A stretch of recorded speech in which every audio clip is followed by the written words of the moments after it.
ఏంట్రా ఇది? అబ్బా! అవునరా, పక్కనే ఉన్నట్టు అనిపిస్తున్నాయి. ఏరా రఘు, నిజంగా ఇది నువ్వే తయారు చేసావా? తెలివైన వాడివేరా నువ్వు. మరి నీకు ఉద్యోగం ఎందుకు రాదురా? ఓర్ని దుంపదగా, నువ్వెప్పుడు లవ్లో పట్టావురా? తెలివి ఒక్కటి ఉంటే చాలు రఘు. హాయ్ హలో నమస్తే, వెల్కమ్ టు అవర్ ఛానల్. నేను మిస్సిరి. సో ప్రతిరోజు లాగానే ఈరోజు కూడా ఒక స్పెషల్ గెస్ట్ మీకోసం నేను తీసుకొచ్చాను. ఏంటంటే నార్మల్గా సినిమాలు అంటే హీరో హీరోయిన్స్ని ఇంకా టెక్నీషియన్స్ వీళ్ళందరూ ఉంటారు కదా. అందులో అంటే మెయిన్గా చెప్పాలంటే డబ్బింగ్ ఆర్టిస్ట్ లేకపోతే అసలు ఆ సినిమా లాగా అనిపించదు. ఆ ఎక్స్ప్రెషన్స్ కూడా మనకి అర్థం కాదు. ఆ వాయిస్ వింటుంటే ఒక్కొక్కసారి మనం ఆ వాయిస్ విని ఆ ఎమోషన్స్ అన్ని మనమే ఇదంతా చేస్తున్నామేమో అనిపిస్తుంటుంది. సో అలాంటి ఒక ప్రముఖ డబ్బింగ్ ఆర్టిస్ట్ అయితే ఇప్పుడు మనతో పాటు మన స్టూడియోలో ఉన్నారు. తను ఎవరో కాదు, మన డబ్బింగ్ ఆర్టిస్ట్ శ్రీవల్లి గారు. నమస్కారం మేడం. నమస్తే. ఎలా ఉన్నారు మేడం? Fine, thank you. మీరు? నేను చాలా బాగున్నాను. అండ్ మీతో మాట్లాడుతుంటే అంటే ఒక ఇంట్లో వ్యక్తితో మాట్లాడిన ఒక ఫీల్ అయితే వచ్చేసింది. అంటే ఫస్ట్ టైం మీట్ అయినా కూడా చాలా ఓపెన్గా మాట్లాడడం చాలా హ్యాపీగా ఉంది నాకు. అండ్ అంటే ఈ ఇంటర్వ్యూ వచ్చేసి మ్యామ్, మీరు ఎన్ని సినిమాలకు డబ్బింగ్ చెప్పారు, లేకపోతే ఎవరెవరికి డబ్బింగ్ చెప్పారు, ఇదంతా మేము ఆల్రెడీ మాకు తెలుసు, అంతా అయిపోయింది. ఇక్కడ ఏంటంటే మిమ్మల్ని పిలవడానికి మెయిన్ ఉద్దేశం ఏంటంటే అసలు డబ్బింగ్ ఆర్టిస్ట్ అసలు ఆర్టిస్ట్ లైఫ్ ఎలా ఉంటుంది, అండ్ ఒకప్పుడు ఎట్లా ఉంది, మిడిల్లో ఎలా ఉంది, అండ్ ఇప్పుడు రైట్ నౌ ఎలా ఉంది, వచ్చే వాళ్ళకి మీరిచ్చే గైడ్లైన్స్ ఏంటి. మామూలుగా ఏంటంటే డబ్బింగ్ ఆర్టిస్ట్ అంటే చాలా, అంటే నేను చూసినంత వరకు అయితే ఒక చిన్న చూపు అయితే ఉంది ఇండస్ట్రీలో. ఇది నిజమా కాదని మీరు చెప్పాలి. చిన్న చూపు అనే మాట ఏమో తెలియదు కానీ అంత ప్రిఫరెన్స్ అయితే ఉండదు హానెస్ట్లీ. ఇప్పుడు ఇన్ని సీరియల్స్ కానివ్వండి, వెబ్ సిరీస్లు కానివ్వండి, సినిమాలు కానివ్వండి, 24 క్రాఫ్ట్స్లో ఎవరు లేకపోయినా ఏ ప్రాజెక్టు కంప్లీట్ అవ్వదు. దట్టు డబ్బింగ్ లేకపోతే అసలు ఏమి అంటే బేసికల్గా డబ్బింగ్ ఏంటంటే షూటింగ్లో వాళ్ళు ఏ మిస్టేక్ జరిగినా, డైలాగ్ తప్పు చెప్పారు, లేకపోతే అక్కడ వేరే డైలాగ్ ఏదైనా చెప్పించాలనుకున్నారు, అక్కడ ఒక ఎక్స్ప్రెషన్ కావాలి, ఏదన్నా మనం చేయగలిగే ఒకే ఒక ప్లేస్ డబ్బింగ్లో. దాన్ని తప్ప మీరు ఎక్కడ ఆప్షన్ లేదు మీరు డైలాగ్ కరెక్ట్ చేసుకోవడానికి. కానీ అనుకున్నంత లెవెల్లో ఇప్పుడు ఈ డిజిటల్ మీడియాస్ వచ్చిన తర్వాత, ఇట్లా యూట్యూబ్ ఛానల్స్ వచ్చిన తర్వాత డబ్బింగ్ ఆర్టిస్టులు అనేవాళ్ళు ఉంటారు, వాళ్ళు ఇలా ఉంటారు, వాళ్ళు వీళ్ళకి చెప్తారు అని తెలిసింది. కానీ అసలు ఎవరికి పెద్ద ఇమ్మెటీరియల్ థింగ్, పెద్దవాళ్ళు ఏం అవసరం లేనటువంటిది, అది నాకు ఆ ఫీలింగ్ ఎప్పుడూ ఉంటుంది. అంటే ఇది ఎవరిని పెద్ద ఏదో రికగ్నైజ్ చేసి మాకు ఫస్ట్ ప్రయారిటీ ఇవ్వండి అనే ఉద్దేశం కాదు. కానీ ఇంత కష్టపడి వర్క్ చేస్తున్నప్పుడు, ఇంత మెయిన్ ఎఫర్ట్ పెడుతున్నప్పుడు మాకు కూడా కొంచెం ఉంటే బాగుంటుంది అని అనిపిస్తుంది. కొంతకాలం వరకు అనిపించేది. బట్ ఇప్పుడు ఓకే, పని చేసుకున్నావా, మన డబ్బులు మనకు వచ్చాయా, సీరియల్స్ ఎక్కువ వర్క్ చేసుకుంటున్నామా, అంతే. అంటే ఏమైందంటే మీది ఇంకా నాది ఇట్లా ఉందిలే, నేను హ్యాపీగా అయితే ఉన్నాను కదా, మిగతా నాకు ఎందుకు అనే స్టేజ్లో ఉన్నారంటారు. మరి ఆబ్వియస్లీ నేనైతే అదే స్టేజ్లో ఉన్నా. ఎందుకు అట్లా అంటే మనం ఒక ఇండస్ట్రీలో ఉన్నాం కదా. సో మనకి ఇప్పుడు మీకు మీరు ఏదో ఒక స్టేజ్లో అయితే ఒక ఇబ్బంది అయితే పడి ఉంటారు. ఆ టైంలో మీకు అనిపించి ఉంటుంది కదా, అరే మన కోసం ఎవరైనా స్టాండ్ తీసుకొని ఇది నా ప్రాబ్లం, వీళ్ళు మాట్లాడితే బాగుండు అని చెప్పేసి మీకు ఎప్పుడు అనిపించలేదా? నాకు ఎప్పుడు అనిపించలేదు. ఎందుకంటే దాదాపు నేను 25 years దాటుతోంది ఇండస్ట్రీకి వచ్చి. బేసికల్గా నేను థియేటర్ స్టేజ్ ఆర్టిస్ట్ని. అక్కడే చాలా నేర్చుకుని కింద మీద పడి కష్టాలు ఇన్ ద సెన్స్ నేర్చుకునే ప్రాసెస్లో మేము చాలా అంటే నైట్ హాల్టులు చేసి స్టేజ్లు ఊడిపించేవాళ్ళు మాతో. మేము నాటకం వేసే ప్లేస్ని ఊడిపించేవాళ్ళు, తుడిపించేవాళ్ళు, ఫుడ్ సప్లై, క్లీనింగ్ అన్నీ చేస్తూ, లైటింగ్ కూడా ఎలా చేయాలి అవన్నీ నేర్పించేవాళ్ళు మాకు. తిట్టేవాళ్ళు. పెద్ద గురువులు అయితే మాకు చాట్ల శ్రీరాములు గారు అలాంటి వాళ్ళైతే ఓ దెబ్బ కూడా వేసేవాళ్ళు. అలా నేర్చుకుని మెల్లమెల్లగా థియేటర్ చేసి, థియేటర్లో కొంచెం ఎక్స్పీరియన్స్ వచ్చిన తర్వాత టీవీ ఆర్టిస్ట్గా చేసి, టీవీ ఆర్టిస్ట్ నుంచి డబ్బింగ్ ఆర్టిస్ట్గా వచ్చా. సో నేను ప్రతిదీ నేర్చుకునే తెలుసుకునే వచ్చా. అప్పుడు ఆపర్చునిటీస్ తక్కువ ఉండేవి, ఛానల్స్ తక్కువ ఉండేవి, మనుషులు తక్కువ ఉండేవాళ్ళు.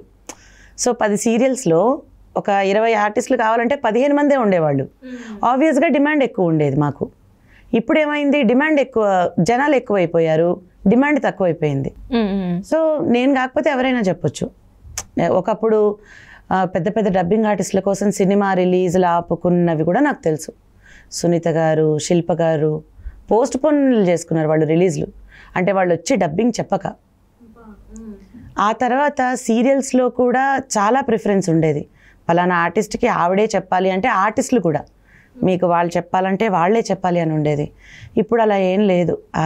ఆ ప్రిఫరెన్స్ వాళ్ళకి లేదు, పెద్దగా అంత ఇవ్వనప్పుడు ఏముందిలే మనకున్నంత వరకు ఉంది అనే స్టేజ్లో నేనున్నాను.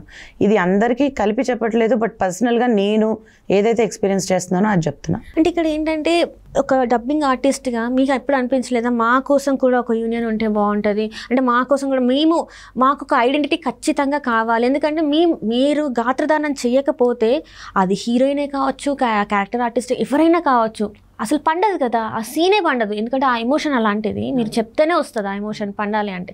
అలాంటప్పుడు ఎందుకు మీరు ఎవరు కానీ ఎందుకు దానికోసం ట్రై చేయలేదంటారు? యూనియన్ అనేది అయితే ఉందమ్మా. యూనియన్ ఎంతవరకు సపోర్ట్ చేస్తుందంటే మాకు ఓన్లీ పేమెంట్స్ ఏమైనా రాకపోతే, ఒకవేళ ఏదైనా ఆర్టిస్ట్కి ప్రొడక్షన్తో ఏమైనా ఇబ్బంది అవుతాయి ఇన్ ఎనీవే, ఫైనాన్షియల్గా కానివ్వండి, లేకపోతే ఏదన్నా వాళ్ళ ప్రోగ్రాము మాటలతో ఇబ్బంది అంటే రఫ్గా రూడ్గా మాట్లాడినా అలాంటి వాటిల్లో ఉంటుంది తప్ప, ఒక పర్టికులర్గా ఇలాంటిది ఒకటి సాధించాలి లేకపోతే మాకు ఒక ఇంపార్టెన్స్ ఇవ్వాలి అనేది మేబీ వాళ్ళు కూడా ఏం పెద్ద ఆలోచించలా. ఎంతవరకు ఆలోచిస్తారు, మాకంటూ ఇప్పుడు మేము అందరము కార్మికుల్లోకే వస్తాం, సో ఒక లేబర్ దీంట్లోకి వస్తాం కాబట్టి దానికి సంబంధించి మాకు రావాల్సిన బెనిఫిట్స్ ఏంటి, ఒక ఇల్లు అనుకోండి, మెడికల్ ఫెసిలిటీ అనుకోండి, ఆ దిశగా ప్రయత్నిస్తారు. కానీ జనాలకి తెలిసే విధంగా మాకు ఒక రికగ్నైజేషన్ అవార్డు కానీ వాళ్ళ పేరు మీద మీరు ఎక్కడ చూడండి డబ్బింగ్ ఆర్టిస్ట్కి ఎక్కడ అవార్డు ఉండదు. అది ఎందుకు? ఇప్పుడు అసలు మీ గాత్రం అంటే మీ ఒక్కరే కాదు, డబ్బింగ్ ఆర్టిస్టులు వాళ్ళందరూ గాత్రదానం చేయకపోతే ఆ సినిమానే కావచ్చు, ఆ సీరియలే కావచ్చు, యాడే కావచ్చు, అసలు దానికి ప్రాణం లేనట్టే కదా. ఏమంటారు, ఒక బాడీకి అసలు జీవం లేనట్టు. ఎందుకు మీకు అసలు అది లేదు? కొంతమంది ఆ మధ్యకాలం కొంత ఏదో అక్కడక్కడ చేశారమ్మా, బట్ లార్జ్ స్కేల్లో అంటే ఇప్పుడు నంది అవార్డ్స్ లేవు, ఒకనొకప్పుడు ఉండేది నంది అవార్డు, అది డబ్బింగ్ ఆర్టిస్ట్కి, బట్ ఇప్పుడు అది కూడా లేదు. ఇక్కడ మనకు నంది లేదుగా. అట్లాగే వేరే పెద్ద పెద్ద ఆర్గనైజేషన్స్ చాలా ఉన్నాయి, చాలా ఛానల్స్ వాళ్ళు చాలా ప్రోగ్రామ్స్ చేస్తూ ఉంటారు, ప్రతి ఛానల్ వాళ్ళు. ఎందులో కూడా ఒక డబ్బింగ్ ఆర్టిస్ట్ అనే దానికి ఎక్కడ ఎవరు చూపించరు. వీళ్ళు డబ్బింగ్ చెప్తారు. ఒక్కసారి మా టీవీ వాళ్ళు అవార్డ్స్ పెట్టారు, మా టీ అవార్డ్స్ అని. ఆ ఇయర్ మాత్రమే డబ్బింగ్ ఆర్టిస్ట్కి అదే నేను తీసుకున్నాను ఆ ఇయర్. అంతే, తర్వాత వాళ్ళు కూడా మరి ఎందుకు కంటిన్యూ చేయలేదో నాకు తెలీదు. బట్ ఇన్ని ప్రోగ్రామ్స్ చేస్తున్నప్పుడు వాళ్ళు కూడా కొంచెం జనాలకి తెలిస్తే బాగుంటుంది కదా. ఇప్పుడు సాయి కుమార్ గారు లాంటి వాళ్ళు, సాయి రవి గారు లాంటి వాళ్ళు ఎందుకు తెలిసారంటే స్వతహాగా వాళ్ళు ఆన్ స్క్రీన్ ఆర్టిస్టులు కాబట్టి. సునీత గారు కానివ్వండి, వీళ్ళందరూ ఆన్ స్క్రీన్ ఆర్టిస్టులు, లేకపోతే యాంకర్లు, వాళ్ళు సింగర్లు, వాళ్ళకు వేరే ప్రొఫెషన్లు ఉన్నాయి కాబట్టి వాళ్ళు తెలిసారు. మాలాగా బేర్గా డబ్బింగ్ ఆర్టిస్టులకి అంటే అంత ఇంపార్టెన్స్ ఏం పెద్ద అవసరం లేదనుకుంటారేమో. అంటే ఇప్పుడు సింగర్స్కి మనం చూస్తాం స్టేజ్ మీద ఎలా ఉంటుంది ఏంటి అనేది, వాళ్ళ క్రేజ్ ఎట్లా ఉంటుంది అని చూస్తాం. అండ్ మీరు కూడా ఒక ఆర్టిస్ట్లే కదా, వై ఎందుకు మిమ్మల్ని ఒక్కసారి స్టేజ్ మీద పిలిపించి కొన్ని ఫేమస్ డైలాగ్స్ ఉంటాయి, పర్టికులర్గా ఈ ఆర్టిస్ట్ చెప్తేనే ఆ డైలాగ్ ఒకలాంటి ఇది వస్తూ ఉంటుంది. మిమ్మల్ని స్టేజ్ మీద పిలిచి మీతో ఎందుకు అలా చెప్పించారు? ఒక మూవీ రిలీజ్ అయిన టైంలో ఇప్పుడు చాలా అవుతాయి, ఆడియో ఫంక్షన్స్ అవుతాయి, సో ఈ సినిమాలో ఇలా డైలాగ్ ఉంటుంది, ఇది వీళ్ళు చెప్పారు, సో ఇది ఒకసారి వినండి అని చెప్పేసి కనీసం స్టేజ్ మీద కూడా ఆహ్వానించారు కదా, ఎందుకంటారు? ఇది తెలుగులోనే ఎక్కువ, అంటే మేబీ నాకు తెలిసిన సర్కిల్లో మన తెలుగు వరకు మాత్రమేనేమో. సైమా అవార్డ్స్లో ఉందమ్మా డబ్బింగ్ ఆర్టిస్ట్ అవార్డు.